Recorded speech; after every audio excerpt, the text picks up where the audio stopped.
You heat water, if you heat water, comma, it dash at 100 degrees centigrade. If you heat water, comma, it dash at 100 degrees centigrade. Option A will boil. Option A will boil. Option B boil. Option B boil. Option C boils. Boils. Option D none. Option D none. నాకు మరి నీరు 100 డిగ్రీల దగ్గర మరుగుతుందనేది ఏ truth? Universal truth లేదా సైంటిఫికల్ truth? మరి universal truth సైంటిఫికల్ truth ను చెప్పే condition ఏదమ్మా? జీరో కండిషన్ లో రెండు కూడా ఏ టెన్స్ లో ఉండాలి. మరి సింపుల్ ప్రెజెంట్ టెన్స్ అంటే V1 అన్న ఉండాలా? V1 yes. మరి ఇట్ వచ్చినప్పుడు V1 ఆ V1 yes ఆ?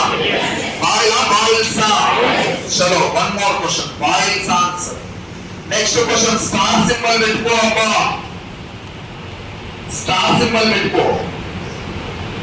If you keep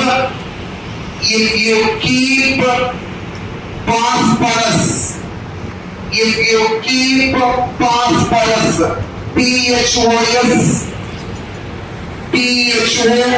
PHOROUS, if you keep phosphorus in the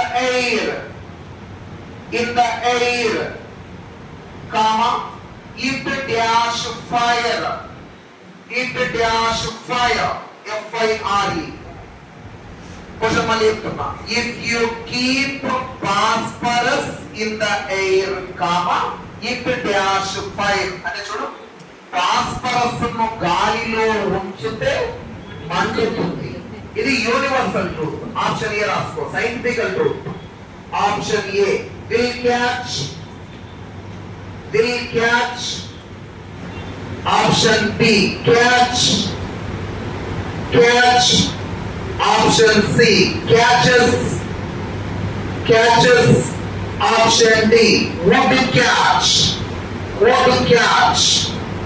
నాకు ఒక్క మాట చెప్పాలి అంత. ఫాస్ఫరస్ ను గాలిలో ఉంచితే మండుతుంది. ఇది mathematical equation, సైంటిఫికల్ truth.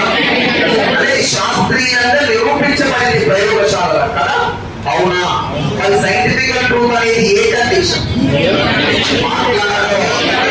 Zero condition లో రెండు కూడా ఏ టెన్స్ లో ఉండాలి? సింపుల్ ప్రెజెంట్ అంటే V1 అన్న రావాలి. V1 చేస్తా ఎవరు చెప్పాలి? సబ్జెక్ట్ ఏముంది? ఎటువంటి క్యాచెస్ ఆన్సర్.